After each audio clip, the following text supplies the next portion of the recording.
Hello, viewers. It's that time of the week once again, and this is your amazing podcast.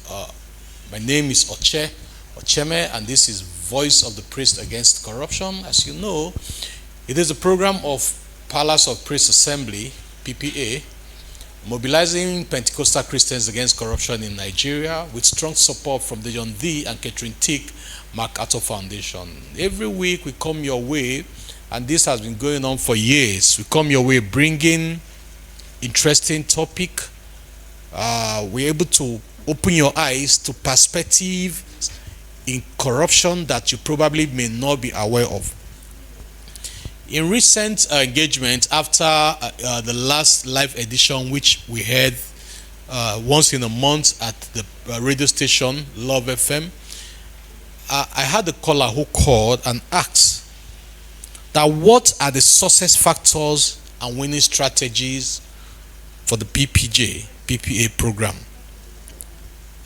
It may please you to know that so far the fight against corruption by the PPA champion being implemented by PPJ has yielded and been yielding effect, positive effect, and we have also put strategies in place to make sure we consolidate on the sources. For instance, we have the idea of not leaving no Pentecostal behind and commitment to gender equality and social inclusion.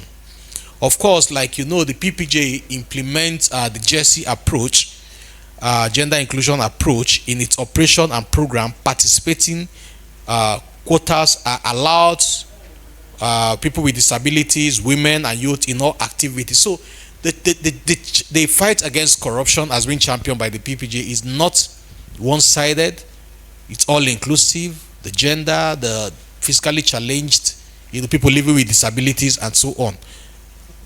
With all of this being put in place, and of course, our attendance register, we carefully take time to take note and modify to track diversity, ensuring that data is disaggregated according to sex, age group, and disability status. In addition, all training that incorporates sessions on biblical perspective on gender equality. And then of course we have the supporting partner churches to set up system for internal transparency and accountability process. As you may be aware by now, in time past, the challenge with the Pentecostal system is where one person is more like an autocratic kind of governance, where the general overseer is the all and all. But so far, we have been able to touch and go, we'll be able to set up the touch and go approach, where PPJ is committed to organizational capacity building as groundswell for massive buy-in, ownership, and sustainability. Of course, our aspiration is to leave partners, churches, and institutions, including umbrella bodies, better capacitated than we met them. And so in other words, we train them, we train them on capacity building. We help them to set up accountability process for the church. We be able to help them to set up the social arms of the church, train them, and then of course properly help to empower them. We have also supported about 93 churches to establish the social arm of the church, with several more on standby. And I mean, this number have increased over the time. And of course, there's always the question, what is in it for me? And so we took cognizance of this and we addressed the what is in it for them. The Shun Corruption Project has enhanced participants' acceptance of the need to engage in income generation activities in order not to be fully dependent on church income. Where you have, in time past, you have church leaders, Pentecostal leaders, who are dependent on the church income, and the tendencies for them to pilfer and to put hands into the church funds. But so far, we have been able to train and equip Pentecostal leaders on income generation strategies and mechanisms in line with our approach. We did that in phase 1. We have also continued to employ research-informed model in phase 2 of the Shun Corruption Project. Of course, we use standardized training model. We use training of trainers, TOT approach. model, result-based oriented program with clear intervention logic. We use the use of self-spaced model, and of course early conditioning, catching them young. Remember, I informed us in one of the episodes how we also set up the Shun Corruption clubs in various schools, catching them young from now. And then of course engaging partners through effective coordination platform and umbrella bodies. You know, we have the three main platforms: Ministers Against Corruption, Christians Women Against Corruption, and then the Youth Vanguard Against Corruption. All of these platforms have proved they have proven to be useful mechanism for engaging partners in the fight against corruption. And of course, endorsement of groups norms, the Pact on Transparency and Accountability, where people are able. One of the great achievements of the Shun Corruption Project is building trust, commitment, and mutual respect. And as implementing organization, we have facilitated the move towards peer accountability by opening up our system and process to scrutinize all engagement as subject to peer evaluation. You know, so all of these are our success strategies, you know, and mechanism. Now, let's bring it back to you and I. The PPJ, the PPA is making so much effort, so much is being put into this. It boils down to your daily choice, your everyday decisions. Now that I know, what do I do? You know, I often tell people the definition of sin is James chapter 4 verse 17. He that knows the right thing to do it and refuses to do it, to him it is sin. In time past, you may claim ignorance, even though in law ignorance is not an excuse, but God saying the days of ignorance are we overlook. But now that you are aware, what are you doing? What are your stories of change? What decisions have you made on a daily basis? As little as not jumping the traffic lights, not jumping the queue, it counts. As little as being honest in that transaction, it counts. And you know, I look at the life of Jesus. When he healed someone, he would tell them, go and sin no more. In other words, where you're coming from, the past has been taken care of. Make the most of the present so that you can prepare for the future. All of us are living witness of the negative effects of corruption, even though there are really no positive effects of corruption. But we are we have either experienced or we have felt the bonds of the effect of corruption in the country. You look at funds and resources channeled to public fund for public use, where individuals divert it into their pocket. It has a ripple effect, whether you realize it or not. In recent time, we did a need assessment of one of the communities within the Federal Capital Territory of out-of-school children. And we realized that even though government have made public school looks almost affordable and virtually free, we're trying to help put some children back to school. It was an act of benevolence. And we realized that to put a child back to continue with the senior secondary school, we have spent close to 100,000 naira.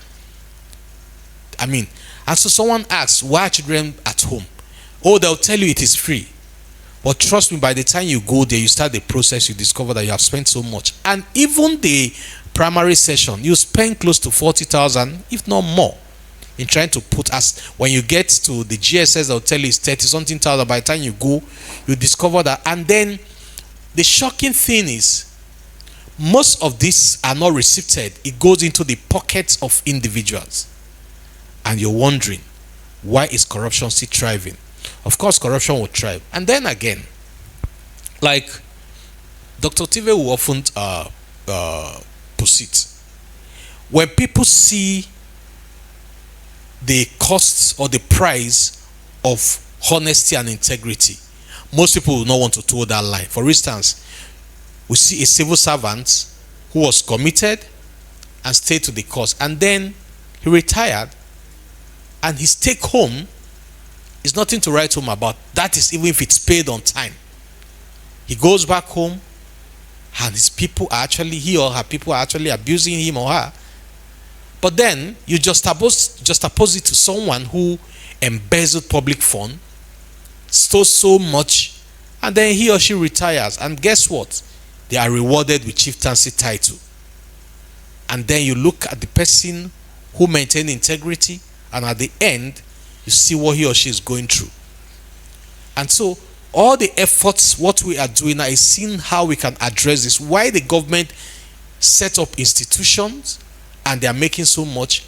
On our own part, we are doing the little we can, hoping that from the Pentecostal perspective, coupled with the fear of God, will bring about this positive change. In recent time, I think it was yesterday, we had a conversation when the federal government is trying to set up boards for agricultural produces. And then, why it is agreed that this is a worthy approach, a worthy strategy, the challenge becomes, what of those who will be implementing it? Will they be honest? When you bring the grain from the farmers, will they be honest? Will it be justly distributed? And so, even though the institution is existing, are they doing the right thing? Even people who stand claiming to be championing the fight against corruption, are they really standing for that as an institution? You know, their lifestyle and the way they live, can it be justified? Can they say my salary and my benefit from the office has gotten me this amount of affluence and wealth? These are the things. And as I often say as I round up for today's episode, listen, they are not aliens who comes into the country to carry out corruption, to practice corruption. It is you and I. It is individual like you and I. People who are your family members, people who are your community members, people who are members of your institution, members of your religious organizations. These are the people. They are not strangers. A former first PRO once told me, when he was accused that the police is breeding corrupt police officers, and he said no, the police does not breed corrupt officers.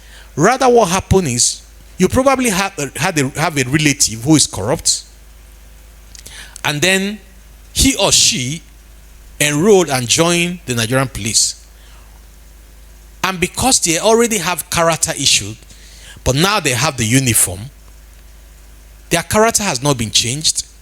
Rather, they are in that uniform carrying out corruption. So people think the Nigerian corruption is breeding out police. No, there are people you and I, the society, have produced who are not covered in the uniform and continuing with their character flaws. So ladies and gentlemen, as I round up for today, the question boils down to you and I.